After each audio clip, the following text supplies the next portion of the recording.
देवाची ये द्वारी कीर्तनाची वारी।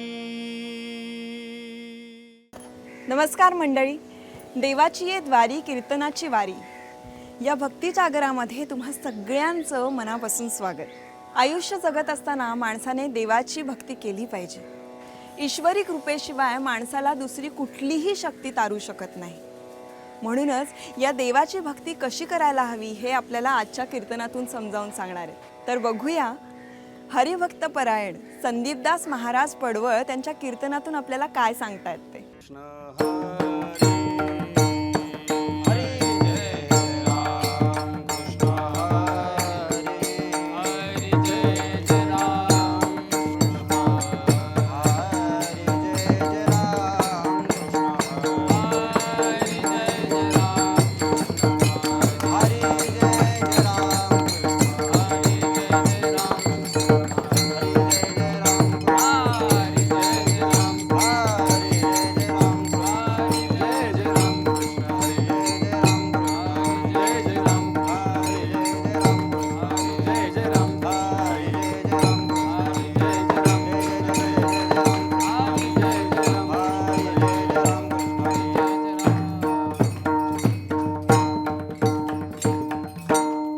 भक्ती प्रेम सुख ने नावे अनेका, भक्ती प्रेम सुख ने नावे अनेका, भक्ती प्रेम सुख ने नावे अनेका, भक्ती प्रेम सुख ने नावे अनेका, वाचका ज्ञानी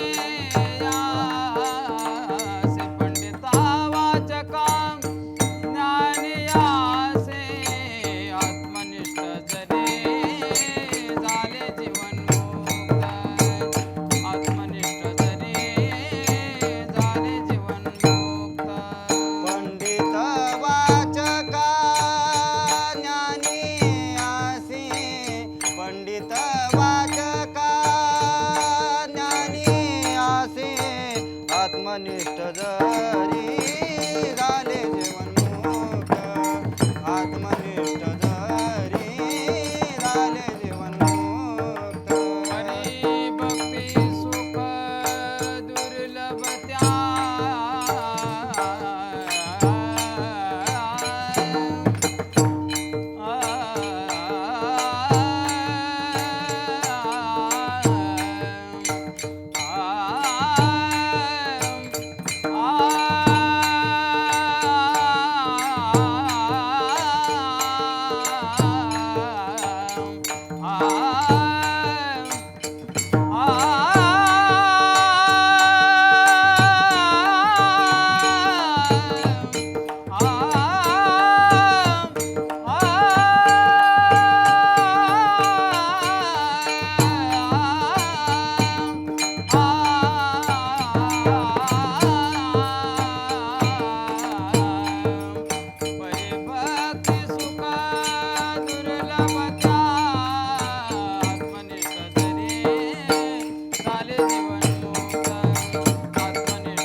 नेनावे आणि का पंडित वाचका ज्ञानी यांसी आत्मनिष्ठ जरी झाले जीवन मुक्त परी भक्ती सुख दुर्लभत्या तुका म्हणे कृपा करील नारायण तरीच हे वर्म पडे ठाई आत्मनिष्ठ जरी झाले जीवन मुक्त परिभक्ती सुख दुर्लभत्या विठ्ठला विठ्ठला विठ्ठला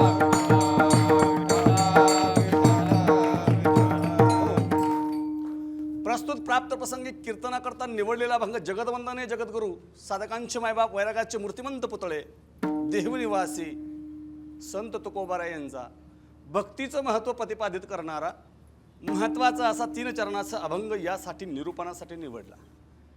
या अभंगाची मुख्य भूमिका आहे की या सकल जगामध्ये आजच्या या विज्ञान युगामध्ये फास्ट असणाऱ्या या सगळ्या सोशल मीडियाच्या युगामध्ये तुमच्या माझ्यासारख्या जर सर्वसामान्य माणसाला जर सुखानं समाधानानं जीवन जगायचं असेल तर भक्ती नावाचं साधन करणं फार गरजेचं आहे।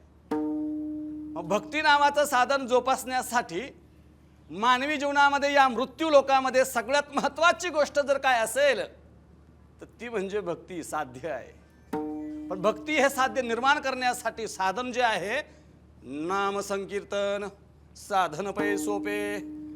नाम संकीर्तन हे साधन सोपं आहे म्हणून तुकोबाराय म्हणतात तुम्ही पंडित असाल वाचक असाल ज्ञानी असाल किंवा जीवनमुक्त अवस्थेला जाणारे साधक समाधी अवस्थेला प्राप्त होणारे आत्मनिष्ठ साधू संत असाल परंतु तुमच्या जीवनामध्ये जोपर्यंत हा परमात्मा पांडुरंग कृपा करत नाही तोपर्यंत तुमच्या आयुष्यामध्ये कुठल्याही प्रकारचं प्रेम सुख प्राप्त होणार नाही। कारण प्रेम आणि सुख प्राप्त होण्यासाठी या देहाच्या साधनानं या आयुष्याच्या मध्ये आपल्या हातून भक्ती घडली पाहिजे। मग तो कोणी वरिष्ठ असेल कोणी कनिष्ठ असेल कोणी शिक्षित असेल कोणी अशिक्षित असेल कोणी साक्षर असेल कोणी निरक्षर असेल कोणी अज्ञानी असेल कोणी ज्ञानी असेल जगाच्या बाजारातला कुठलाही या मृत्यू लोकातला जीव असेल नुसता मनुष्य योनीतला जीव नाही तर 84 लक्ष योनीपैकी कुठलाही जीव असेल त्या जीवाला भक्ती हे साधन आहे। पण हे साधन साध्याकडे घेऊन जातं मोक्षाच्या पलीकडे घेऊन जातं सुखदुःखाच्या पलीकडे घेऊन जातं मानवी जीवनामध्ये समाधान प्राप्त करून देतं। तुमची माझी सगळ्यांची धडपड समाधानासाठीच आहे की नाही? आज कीर्तनामध्ये आपण बसलो समाधानासाठीच बसलो आनंद घेण्यासाठीच बसलो करडायला आलो माड्यावर नाही ना। आपण सगळे या ठिकाणी आनंद निर्माण करण्यासाठी आलो। हा आनंद जर निर्माण करायचा असेल तर तुम्ही आत्मनिष्ठ असणे गरजेचं नाही। खरोखर तुम्ही इथे तनु मनु जीवे भावे सर्वस्वी उदार बाप रखमादेवर विठ्ठलाचा वारीकर या अर्थाने आला असाल तर तुम्हाला भक्ती साध्य होईल। पण तुम्ही जर लौकिक अर्थानं अलौकिक परमार्थ करू पाहत असाल तर जगाच्या बाजारामध्ये ते शक्य नाही। म्हणून तुकोबाराय या अभंगाची मुख्य भूमिका सांगतात भक्ती प्रेम सुख नेनावे आणि का इतर कुठेही मिळणार नाही त्या जगाच्या बाजारात सगळं काही मिळेल। जगाच्या बाजारी सर्व काही मिळे परी हे दुर्लभ हरीचे नाम। सगळ्यांच्या मुखामध्ये देवाचं नामच येईल असं सांगता येत नाही। म्हणून तुकोबाराय म्हणतात जोपर्यंत तो ईश्वर आपल्यावर कृपा करत नाही तोपर्यंत आपल्या आयुष्यामध्ये चाललेला हा परमार्थ व्यर्थ आहे। ज्ञानोबाराय म्हणतात ना अनंत वाचाळ बरळती बरळ त्या कैसे गोपाळ पावे हरी। देव असा प्राप्त होत नाही। संत एकनाथ महाराज सुद्धा दृष्टांत देतात दाखला देतात प्रमाण देतात काय माय गेली होती भूतापासी हरी न हे मुखासी का नाही। मुखात देव नाही, म्हणून ज्याच्या मुखात देव नाही त्याला भक्त म्हणायचं नाही, आणि जो भक्त नाही तो भक्ती करू शकत नाही. म्हणून या कलियुगामध्ये जोपर्यंत देव आपल्यावर कृपा करत नाही, देव आपली काळजी करत नाही आणि आपण देवासाठी रडत नाही, तोपर्यंत आपल्या आयुष्यामध्ये परमार्थ काय घडणार नाही, आपल्याला फळ काय प्राप्त होणार नाही. अशी सुंदर या 3 चरणामध्ये संत तुकोबाराय अभंगाची भूमिका मांडतात. विठ्ठल विठ्ठल या भूमिकेच्या माध्यमातून पंढरीश परमात्मा पांडुरंगा यांच्या चिंतनानं मला ही सेवा तुमच्या समोर मायबापांसमोर मांडायची आहे. एक साधक म्हणून, एक भक्त म्हणून. ती मांडताना देवाला वंदन केलं पाहिजे, पहिलं देवाचं पूजन केलं पाहिजे. आपली भारतीय संस्कृती आहे ती का नाही. पण आपल्या घरातला देव, मातृदेव भव, पितृदेव भव, येणारा पाहुणा अतिथी देव भव, ज्यानं आपल्याला शिकवलं गुरुवे देव भव का नाही, ही आपली संस्कृती आहे. आपला देश फार पवित्र पावन आहे. जगाच्या बाजारामध्ये भारत असा एकमेव देश आहे, त्याला माता म्हटलं गेलंय. पाकिस्तान माता नाही, अमेरिका माता नाही, पण भारत माता की जे भारत मातृतुल्य आहे, भारत पितृतुल्य आहे. आणि असा देश, या देशामध्ये आपण जन्माला आलो ते हरीचे दास. समचरण सरोजम सांदृढीलांबुदाभम जगदनिहित पाणी मंगलम मंगलानाम तरुण तुळशीमाला कंदरम कंचनेत्रम सदैव धवलहासम विठ्ठलम चिंतयामी. पंढरीच्या देवराया दंडवत तुझे पाया. देव, देश आणि धर्माला नमन केल्यानंतर मनुष्य योनीनं भक्ताची लक्षणं जाणून घेतली पाहिजे. कारण भक्ती हे साध्य आहे आणि ती साध्य प्राप्त करण्यासाठी भक्त हे साधन आहे. पण तुम्ही आम्ही या मनुष्य योनीमध्ये या देहाच्या साधनानं देवाला प्राप्त करण्यासाठी आयुष्यभर झटत राहणं आपलं कर्तव्य आहे. कारण ज्ञानेश्वरी कर्मयोग, भक्तियोग आणि ज्ञानयोग विवरण करते. त्यापैकी या अभंगामध्ये संत तुकोबाराय भक्ताचं वर्णन करतात. कारण भक्ताशिवाय भक्ती नाही. जसं पतीशिवाय पत्नी नाही, आईशिवाय बाप नाही आणि गायीशिवाय वासरू नाही, तसं भक्त हा भक्तीशिवाय नाही. मग ही भक्ती प्राप्त करण्यासाठी स्वतः भक्त व्हावं लागतं जीवाला. म्हणून संत तुकोबाराय म्हणतात, भक्ती करताना, हे साध्य प्राप्त करताना भक्ताचे अंगी काही गुण असावे लागतात. भक्ताचे लक्षण आहेत. तसे पाहिले तर भक्त 4 प्रकारचे आहेत. ज्ञानेश्वरी वर्णन करते. पहिला तू म्हणजे, दुसरा जिज्ञासू बोलिजे, तिजा अर्थार्थी जाणीजे ज्ञानिया चौथा. पहिला जो भक्त आहे तो भक्त आहे अगदी आपल्या तुमच्या माझ्यासारखा जो पहिला भक्त आहे तो भक्त फक्त आर्ततेनं, तळमळीनं देवाची पूजा करतो. दुसरा जो आहे तो ज्ञानी आहे, आलं लक्षात. पण जर सगळ्यात महत्त्वाचा भक्त जर कोणता असेल, जिज्ञासू. माणसाला जीवन जगताना उचित ध्येयाकडे जाण्यासाठी, ध्येय निश्चिती करण्यासाठी, चारित्र्य संपन्न जीवन जगण्यासाठी, आपल्या स्वतःची पर्सनॅलिटी वेल डेव्हलप करण्यासाठी सगळ्यात महत्त्वाची गोष्ट सत विवेक बुद्धीची गरज आहे. चांगल्या विचारांची गरज आहे. आणि हे चांगले विचार आजच्या जगामध्ये जर कुठे असतील, ज्ञानेश्वरी सारखा ग्रंथ नाही, वारकरी संप्रदायासारखा पंथ नाही, ज्ञानोबाराय तुकोबारायांसारखा संत नाही, आणि रामकृष्ण हरी सारखा मंत्र नाही. विठ्ठल विठ्ठल हो. या 4 गोष्टी आपल्या आयुष्यामध्ये जर निर्माण करायच्या असतील तर भक्ताची लक्षणं सांगताना भक्ताच्या ठिकाणी जे सद्गुण आहे त्याला तुकोबाराय सेवक म्हणतात. सेवे लागी सेवक झालो, तुमच्या लागलो निज चरणा. तेच तुकोबाराय म्हणतात, धन्य आम्ही जन्मालो, दास विठोबाचे झालो. मग विठ्ठलाचं दासत्व स्वीकारणं, सेवक होणं. खऱ्या अर्थानं सेवकाचे जर प्रकार पाहिले तर आपल्या देशामध्ये सेवकाचे प्रकार पडतात. समाजसेवक, राष्ट्रसेवक, धर्मसेवक आणि कुटुंबसेवक. जर समाजसेवकाच्या दृष्टीनं विचार करायला गेलो, संत गाडगे बाबा सांगतात, देव देवळात नाही, देव दगडात नाही, देव माणसात आहे. आणि माणसातला देव जर शोधायचा असेल तर माणसानं आपल्यातलं जे आत्मलिंग आहे ते जागृत केलं पाहिजे, स्फुरण आलं पाहिजे. जसं जंगलामध्ये खाद्य नसलेल्या वाघाला खाद्यप्राप्तीसाठी स्फुरण येतं आणि तो डरकाळ्या फोडू लागतो, तसं आपल्या आयुष्यामध्ये सुद्धा जगताना आपल्याला स्फुरण आलं पाहिजे. ते स्फुरण काय? मन करारे प्रसन्न, सर्व सिद्धीचे कारण. प्रसन्न मनानं जीवन जगता आलं पाहिजे. त्यासाठी भक्ताची लक्षणं सांगताना तुकोबाराय म्हणतात सेवक. सेवकाला सेवा करता येते. आता राष्ट्रसेवकांचा जर आपण विचार केला, आजच्या युगाचा विचार केला तर आज आपण जी आपल्या भारत देशाची परिस्थिती बघतो आणि ही परिस्थिती या देशाची सेवक कोण आहे आज? या देशाचे खरे सेवक जर कोणी असतील तर सीमेवर लढणारे सैनिक आहेत. त्या सैनिकांच्या जीवावर आज हे कीर्तन प्रवचन चालू आहेत. त्या सैनिकांच्या जीवावर आज भारत देश अभिद्य उभा आहे. त्या सैनिकांच्या जीवावर आज आपली मुलं शिकताय, आपली मुलं चांगल्या प्रकारच्या ध्येय निश्चितीकडे जात आहे, चांगल्या प्रकारची स्वप्न पूर्ण करताय. याला कारणीभूत ज्या आईवडिलांनी त्याग केला, ज्या आईवडिलांनी आपली मुलं, स्वतःची एकुलती एक मुलं या देशासाठी समर्पित केली, त्यांचं बलिदान या देशासाठी ठरावं, अशी आईची कूस असावी. छत्रपतींच्या जन्मासाठी जिजाऊ माँसाहेबांनी देवाला जे मागणं मागितलं तेच मागणं आजच्या या देशातल्या जिजाऊ सुद्धा या देशाच्या रक्षणासाठी मागताय. म्हणून लाखो सैनिक आज सीमेवर आपल्यासाठी लढताय. म्हणून मित्र असं म्हणेल की येणाऱ्या प्रत्येक राष्ट्रीय सणाला, प्रजासत्ताक दिन असेल नाही तर स्वातंत्र्य दिन असेल, राजकारण्यांच्या हातून झेंडा फडकावण्यापेक्षा ज्या आईवडिलांनी आपली मुलं या देशाच्या हाती बलिदान करायला भाग पाडली, ज्या आईवडिलांनी आपली मुलं या देशासाठी दान केली, त्या आईवडिलांच्या हातून त्या तिरंग्याची दोरी ओढावी, खेचावी आणि त्या आईवडिलांना सुख समाधानानं प्राप्त करून द्यावं. कारण देश सेवा करणं ही सुद्धा भक्तीच आहे. तिला राष्ट्रभक्ती म्हटलंय. देशासाठी आपले प्राणपणाला लावणं ही राष्ट्रभक्ती आहे. आणि माझे तुकोबराय आणि ज्ञानोबराय सुद्धा म्हणतात हीच भक्तांची लक्षणं आहे. भक्त असे असतात तरी कसे?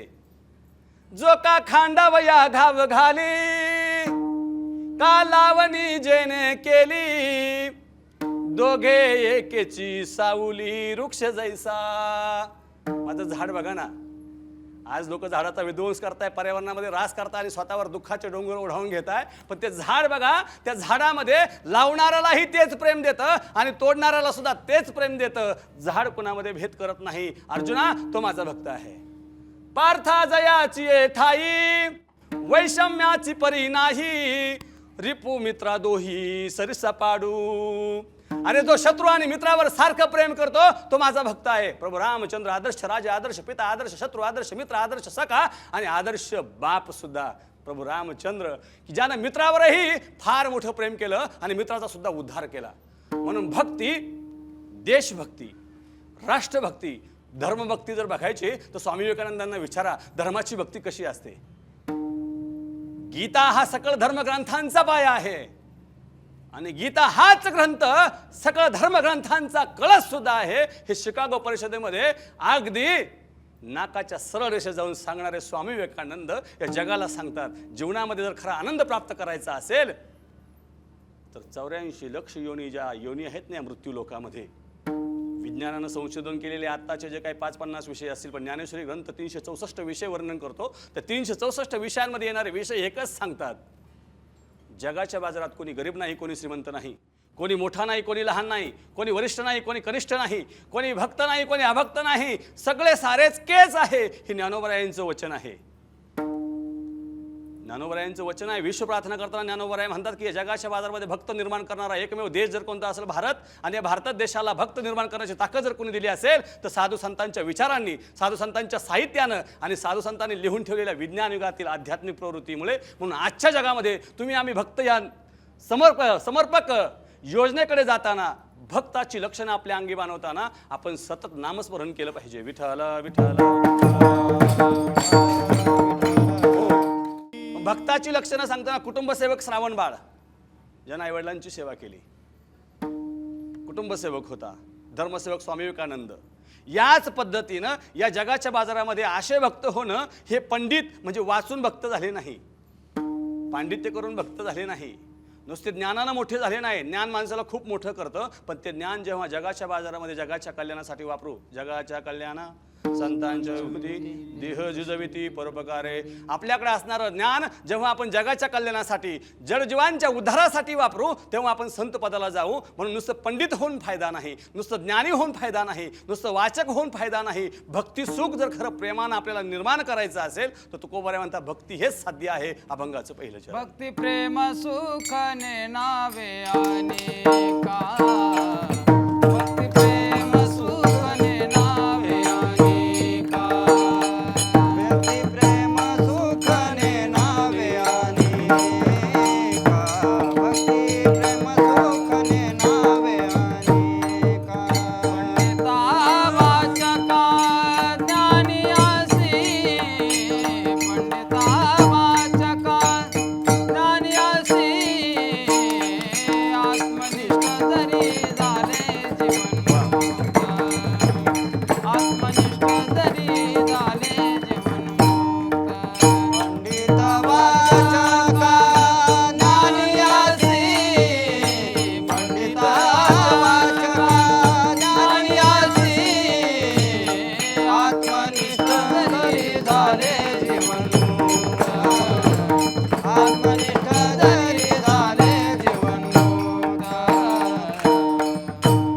अनिष्ट जरी झाले जीवनमुक्त, भक्ती केल्यानंतरच प्राप्त होतं ते प्रेम, आणि प्रेमात आहे ते सुख. म्हणून भक्ती करण्यासाठी त्याग गरजेचा आहे. या मृत्यू लोकामध्ये अन्न, वस्त्र, निवारा आणि पाणी या मानवाच्या मूलभूत गरजा आहे. या गरजा पूर्ण करण्यासाठी सगळ्या जगाची धडपड चालू आहे, पण या सगळ्या गोष्टी भोगाच्या आहे. त्यागाची गोष्ट काय?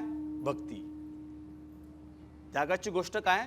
भक्ती. म्हणून माणसानं जगता जगता, भोग भोगता भोगता थोडासा त्याग करावा. भोग भोगताची आटला भोग, का नाही? भोग संपत जातो माणसाचा, असं माणसाला वाटतं, पण भोग संपत नाही, भोग माणसाला संपवतो. पण त्याग मात्र माणसाचा इतिहास निर्माण करत असतो. म्हणून साधू संतांनी या जगाच्या बाजारामध्ये त्यागलंय. संसाराच्या नावे घालून या शून्य वाढता हा पुण्य धर्म केला, संत तुकोबाराय यांनी. ज्ञानोबराय तर सांगतात, एका बाजूला संसार दुःख मूळ आहे आणि दुसऱ्या बाजूला सांगतात, आजी संसार सुफल झाला गे माये. एका बाजूला संसार सुखाचा करून दाखवला, एका बाजूला संसार दुःखाचा आहे. हे सगळं सांगत असताना वयाच्या 22व्या वर्षी समाधी अवस्थेला झालेले ज्ञानोबराय म्हणतात, हे सगळं भक्तीच्या जोरावर आहे. काय केलं व जीवानं जन्माला येऊन? मग भक्ती जर केली तर जन्म आल्याचे सार्थक. एक विठ्ठलची देखलिया. भक्ती रसामध्ये जा, खावे प्यावे लावे बरे असावे सदैव, हेची हाव करी संसारी. संसारिकाला ही हाव भरली, काय खाऊ, हे खाऊ का ते खाऊ, ते खाऊ का हे खाऊ, ते तर जाऊ द्या. भजन मार्गामध्ये सुद्धा हीच गोष्ट आहे. तुम्हाला सांगतो, भजन मार्गामध्ये सुद्धा एका ठिकाणी कीर्तनाला गेलो मी, आणि कीर्तनामध्ये असे सुंदर मृदुंग वाजवत होते, आणि हार्मोनियम वादक आता नाही, आणि त्या कीर्तनात पण येईना. मी त्याला म्हटलं, बाबा काय रे येत नाही? तो म्हटले, त्याचं माझं जमतच नाही हो. म्हटले का बरं? म्हटले बरेच दिवस झाले त्यांनी माझे पैसे घेतलेले, देतच नाही. म्हटले चल बाबा, तो देत नाही तर मी देतो पैसे, पण ये माझ्या कीर्तनाला साथीला. म्हटले साथीला येतो, पण महाराज पैसे काढून द्यायचे बरं का.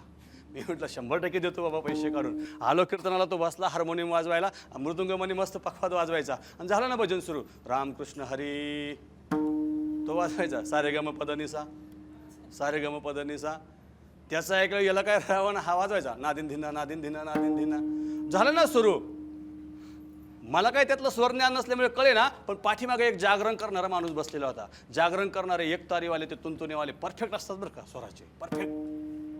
तो मागुणाला म्हणले, महाराज हा कधीचं काय करून राहिला तुम्हाला कळत नाही? म्हटलं काय करून राहिला तो नुसतं वाजवतोय सरगम सारे गम पदनिसा. म्हटलं वाजू देत ना, काय हरकत काय त्याला? म्हटले नाही, पण त्याने सारे गम पदनिसा सरगम वाजवल्यावर हा इकडनं वाजवतोय नादिन धिना नादिन धिना. म्हटलं काय भानगड आहे बा? मग तो म्हणायचा सारे गम पदनिसा, माझे पैसे देतो का? हाय को म्हणायचा नादिन दिना, नाही देत जाय, नाही देत जाय. असं दोघांचं चालू. पण तो तुंतुनवाल्याला काय दम पडला नाही. हा म्हटला सारे गम पदनिसा, माझे पैसे देतो का? हा म्हटला नादिन दिना, नाही देत जाय. तो तिकडूनच म्हणला डुबले डुबले डुबले डुबले डुबले. कळलं का तुम्हाला? असा परमार्थ आजच्या जगात चाललाय. आता कळलं ना? असा परमार्थ आजच्या जगात चाललाय. हे जे चॅनलवाले जे आहेत, हे सगळे माझे बंधू भगिनी, हे जगाच्या बाजारामध्ये आपल्या संतांची परंपरा जगाच्या बाजारात पोहोचवतात. ज्ञानोबरायांनी विश्व प्रार्थना केली, आणि यांनी ही ती विश्व प्रार्थना, साधू संतांचे विचार जगाच्या कानाकोपऱ्यात नेऊन पोहोचवले, आणि आपण ते मनोरंजन म्हणून पाहतो. ही खंत आहे खरी. आपण आपल्या जीवनामध्ये सारासार विचार करा उठाउठी, नामधरा कंठी विठोबाचे, तयाच्या चिंतने निरसेल संकट, तराल दुर्घट भवसिंधू. म्हणून भवसिंधू जर तरुण जायचं असेल, नुसतं काही लोक म्हणतात राजा रावण आत्मनिष्ठ होता, त्यानं शेवटचं कमळ कमी पडलं म्हणून शिरकमळ देवाला वाहिलं, पण देवाला वाहिल्यानंतर त्याला देव काय प्रसन्न झाला नाही. असा आदर्श भक्त बरं का जगातला. अद्भुत रामायणामध्ये राजा रावण हा आदर्श भक्त वर्णन केला गेला आहे. आदर्श भक्त या कारणानं तो शंकराची पूजा करायचा, आणि शंकर भगवान रामाची पूजा करायचे, म्हणजे विष्णूची पूजा करायची. भजन करी महादेव, राम पूजी सदाशिव. मग देवाची पूजा करताना राजा रामन शंकराची पूजा करायचा, पण त्याला रामाच्या हातून मरण पाहिजे होतं. लक्षात घ्यावं का रामायण.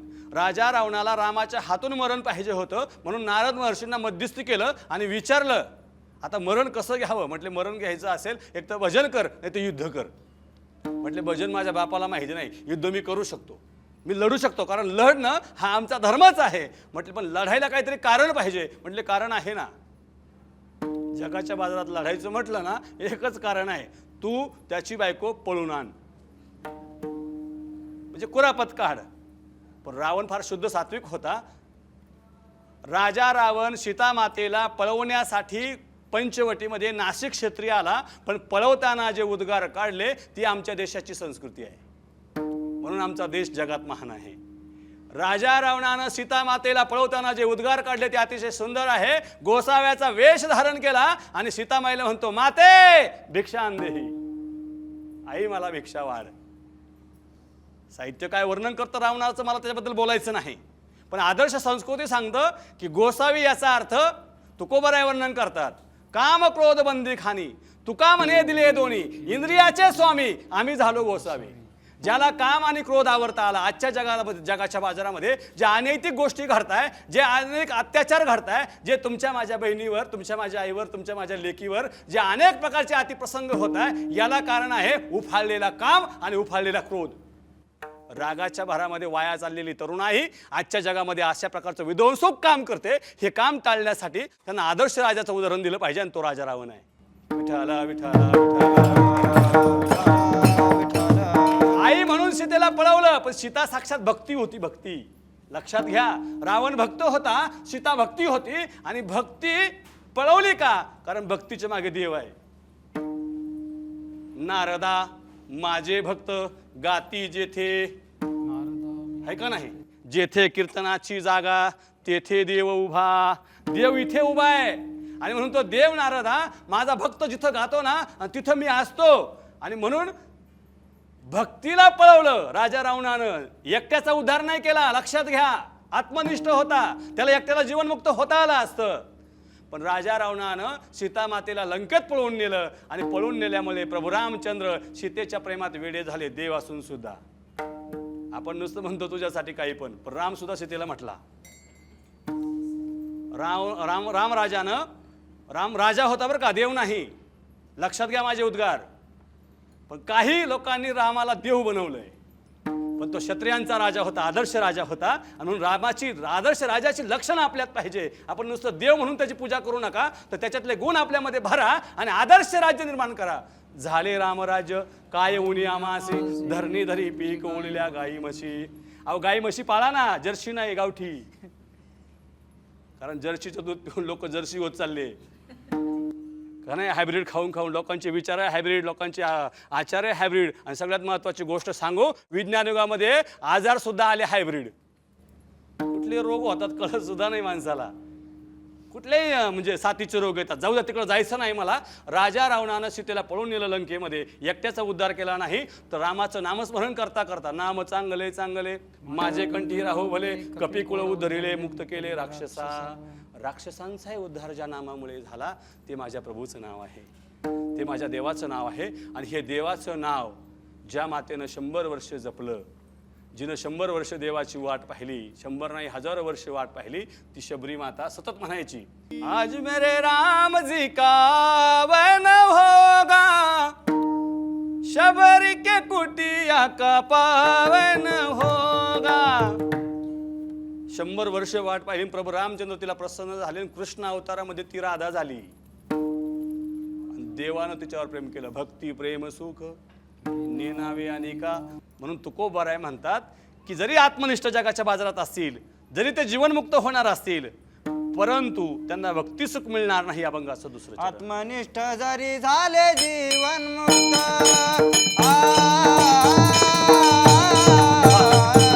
आत्मनिष्ठ जरी झाले जीवन मुक्त,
भक्ती सुख दुर्लभ. जे भक्ती सुख शबरी मातेला मिळालं ते फार काळानं राजा रावणाला मिळालं, पण ते भक्ती सुख 1400 वर्ष जगणाऱ्या चांगदेवाला मात्र मिळालं नाही.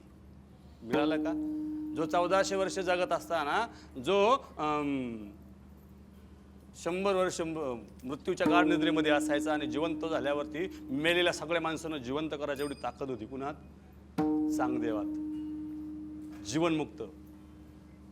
ज्ञानोबराय अमृतानुभवाच्या ग्रंथामध्ये जीवनमुक्ताची लक्षणं सांगतात की जो सुखदुःखाच्या पलीकडे आहे, ज्याला देवाच्या नावाचं वेड लागलंय, पण हे वेळ लागत असताना जेव्हा त्याच्या प्रारब्धामध्ये संचितामध्ये कुठेतरी परमार्थाची माया आडवी आली आणि म्हणून तो भक्तीपासून दूर गेला, त्याला भक्ती सुख मिळत नाही. सगळ्यांनाच आईचं प्रेम मिळत नाही, सगळ्यांनाच पत्नीचं प्रेम मिळत नाही, सगळ्यांनाच बंधुप्रेम मिळत नाही लक्ष्मणासारखं, सगळ्यांनाच पतिवते सीतासारखी पत्नी मिळत नाही आणि सगळ्यांनाच परमार्थ मार्गामध्ये देवाची प्राप्ती होत नाही. म्हणून जरी आत्मनिष्ठ असतील पण ते जीवनमुक्त असतील पण भक्ती सुख काय त्यांना मिळत नाही. याचं कारण काय? याचं कारण एकच आहे. जगाच्या बाजारामध्ये तुम्ही कितीही मोठा व्यवहार करा, कितीही मोठा व्यवहार करा, पण जोपर्यंत प्रभू रामचंद्र शबरीच्या आश्रमात गेले नाही तोपर्यंत शबरी पतित पावन झाली नाही. जोपर्यंत भगवान रामचंद्र त्र्यंबकेश्वरी गेले नाही आणि अहिलेचा उद्धार झाला नाही, त्याच पद्धतीने जोपर्यंत देव आपल्यावर कृपा करत नाही, देवाला आपण आवडत नाही. आता मला सांगा, जगाच्या बाजारामध्ये आपण कुणाला तरी आवडावं म्हणून आपण काय काय करतो? आता माझं कीर्तन सगळं जगाला आवडावं म्हणून माझा किती मोठा अट्टहास चालू आहे का नाही? मला लाईक्स मिळावेत आहे का नाही? मी एक मोठा वक्ता आहे व मोठा चांगला चतुर आहे असं मला जगाने म्हणावं, यासाठी मग माझ्या पुढचं बोलायचं नाही मला. विठाला विठाला कारण इथं बंधनं आहेत आणि ते बंधनं पाळले पाहिजे. हे बंधनं पाळत असताना मी एकच गोष्ट सांगेल, खरा परमार्थ जर सुरू करायचा असेल आजच्या जगामध्ये, माझं वाक्य नीट ऐका, आजच्या जगामध्ये खरा परमार्थ करायचा असेल ना तर प्रत्येक नवऱ्यानं आपल्या बायकोला सकाळी उठल्याबरोबर रामकृष्ण हरी म्हटलं पाहिजे आणि प्रत्येक बायकोनं सुद्धा नवऱ्याला उठल्याबरोबर रामकृष्ण हरी म्हटलं पाहिजे. जोपर्यंत घराघरातून ही रामकृष्ण हरी मंत्राची ज्योत जगामध्ये उजळत नाही तोपर्यंत हा भागवत संप्रदाय धर्मसत्ता राजसत्तेला भिडून भारत महासत्ता बनवू शकत नाही. भारताला जर महासत्ता बनवायचं असेल ना तर सगळ्यात महत्त्वाची गोष्ट धर्मसत्ता आणि राजसत्ता एकत्र आली पाहिजे, जी छत्रपती शिवाजी महाराज आणि संत तुकोबाराय एकत्र आले. शक्ती आणि भक्तीचं युनिट जमलं. जसं आता या ठिकाणी चॅनल तुम्ही सगळे श्रोते आणि आम्ही एक संघ आहोत म्हणून हा कार्यक्रम लोकांसमोर जाणार आहे. तसं आपल्यातली भक्ती आणि आपल्यातली शक्ती, भावेविना भक्ती बरं का नाही, भावेविना भक्ती भक्तीविना मुक्ती आणि बळेविना शक्ती, भावेविना देव न कळे निसंदेह, गुरुविना अनुभव, भावाशिवाय काही नाही. म्हणून जोपर्यंत आपण देवावर भाव लेत नाही, जोपर्यंत आपण देवासाठी रडत नाही, जोपर्यंत आपण देवासाठी हा देह त्यागत नाही, देह जावो अथवा राहो पांडुरंगी दृढ भावो चरण न सोडी सर्वता. तुकोबाराय म्हणतात, मी वैतागलो 4 मुलं आणि 2 बायकांचा प्रपंच करताना, देवा ऐसा करी उपकार देहाचा विसर पाडी मज. आणि 27 वर्षानंतर त्यांच्या आयुष्यामध्ये चमत्कार झाला. आजच्या विज्ञान युगामध्ये त्याला चमत्कार म्हटलं जात नाही, असो, पण हा चमत्कार आपल्या आयुष्यामध्ये सुद्धा होतो, पण तो स्मशान वैराग्य इतका आहे. आणि म्हणून देवानं आपल्यावर कृपा करावी, जसं आईनं आपल्यावर कृपा करावी तसं आपण आईशी गोड बोलतो. सासूनं आपल्यावर कृपा करावी, आपल्याला गोडधोड खाऊ घालावं, आपण तेवढं गोड बोलतो. एखाद्या शत्रूनं आपलं मित्र व्हावं, आपण तेवढं गोड बोलतो. ॲडजस्टमेंट तडजोड करतो का नाही, तसं आपण देवाशी तडजोड करावी. देवाला सांगावं, माझ्या स्वप्नात ये, माझ्याशी बोल, मला तुझ्याशी बोलायचं आहे. काय बोलायचं आहे? मला देवा तुझ्याशी एकच गोष्ट बोलायची आहे. तुझं नाव जगाच्या बाजारामध्ये विकतं हे तुला कळत नाही, पण मला कळलंय, हे वर्म मला कळलंय आणि हे वर्म मला, तुका म्हणे आम्हा कळले त्याचे वर्म, आणि जे जे कर्म धर्म नास्तिवंत. आपण जे काय जगतोय हे सुद्धा नाश पावणार आहे, आपण काय धर्माचं काम केलं हे सुद्धा नाश पावणार आहे, पण उरणार काय? तुका म्हणे एक मरणची सरे उत्तमची उरे कीर्ती मागे. मागं काय उरणार आहे? चांगलं केलं तेच उरणार आहे. चांगलं बी पेरलं तर चांगलं येतील, है का नाही? शुद्ध बीजापोटी फळे रसाळ गोमटी. म्हणून चांगलं आयुष्य जगायचं असेल, म्हणून मी नेहमी सांगतो, पाहे पाहे पा शरीराची आगावा, जया लागी आले पांडवा, तो कार्यार्थ अगवा सांडोनिया. देहाच्या गावाला कशासाठी आलोय आपण? देहाच्या गावालिया जन्म मृत्यूच्या सोलिया ना म्हणून हे धनंजया जया परी. जन्माला आलोय ना मरायचं एक दिवस, पण माझं मरण असं असेल ना, माझं मरण असं असेल, जब हम पैदा हुए थे तब लोग हंस रहे थे और हम रो रहे थे, ऐसी करनी कर चलो हम हंसे और लोग रे. भक्तीचं एकच वर्म आहे की ते देवाचं नामस्मरण करणं, ऑटोमॅटिक देव आपल्याला प्राप्त होईल. मग मोठ्या प्रेमानं भजन करूया. विठोबा माई जय जय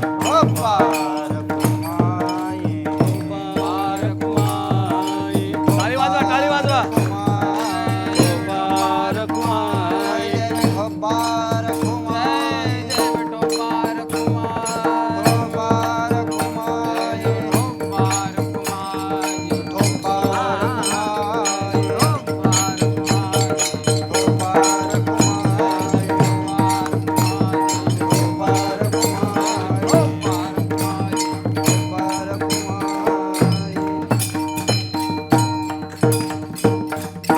आजच्या कलियुगामध्ये, स्पर्धेच्या युगामध्ये, प्रसार माध्यमांनी भरलेल्या युगामध्ये जर खरा परमार्थ करायचा असेल तर सगळ्यात महत्त्वाची गोष्ट देवाचं नाव.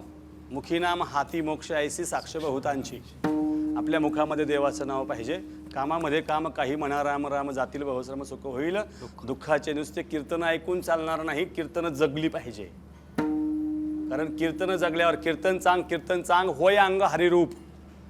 हरीच आपल्यामध्ये येतो आणि आपलं शरीर नाश पावतो. उरतो तो फक्त प्राण, उरतो तो फक्त आत्मा. आणि तो अविनाशी आहे, आनंद घन आहे, सच्चिदानंद घन आहे. हे वर्म ज्याला कळलं, हे वर्म ज्याला कळलं तो भक्ती मार्गामध्ये सफल आहे. भक्ती, प्रेम आणि सुख या तीन गोष्टी फार गरजेच्या आहे. कारण भक्तीनंतर प्रेम आहे, प्रेमानंतर सुख आहे आणि सुखानंतर पुन्हा जन्म नाही, पुन्हा मृत्यू नाही, असं मानवाचं सूत्र असताना या सूत्रामध्ये आपल्याकडं खूप ज्ञान आहे पण फायदा नाही. मुका झालो वाचा गेली होतो पंडित महाज्ञानी.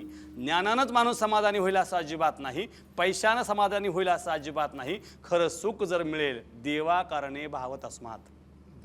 आपला देवावर दृढ भाव पाहिजे आणि तो दृढ भाव व्यक्त करण्यासाठी आपली इंद्रिय आपल्याला सांभाळता आली पाहिजे, आपलं मन आपल्याला सांभाळता आलं पाहिजे. हा शरीर रथ आहे आणि या रथाचा लगाम म्हणजे मन आहे, सारथी बुद्धी आहे आणि घोडे म्हणजे पंच ज्ञानेंद्रिय पंचकर्मेंद्रिय आहेत. हे सावरले पाहिजे, सांभाळले पाहिजे आणि त्यासाठीचं वर्म आपल्याला कळलं पाहिजे. निज रोती काढी सर्व माया तोडी इंद्रिया सवडी, लपू नको लटिका व्यवहार सर्व हा संसार वाया एरझार. हारी शिवाय या जगात काही नाही, म्हणून हरी प्राप्तीशी उपाय धरावे संतांचे ते पाय. तुका म्हणे काय कृपा करेल नारायण, तरीचे हे वर्म पडो ठाई. या अभंगावर चिंतन मांडताना चुकलेले शब्द माझ्या वाणीचा दोष, चांगले शब्द साधू संतांचे विचार. आणि म्हणून हे विचार देवाची द्वारे कीर्तनाची वारी या माध्यमातून जगात पोचताय. तर आपण आपल्या घरी आजूबाजूला जाहिरात करून या फक्त मराठी चॅनलच्या वतीनं आपण सगळ्यांना ही माहिती द्यावी की गोड देवाचे नाव आपल्या मुखात यावं आणि आपलं जीवन कृत्यार्थ होऊन जावं. जय विठ्ठल.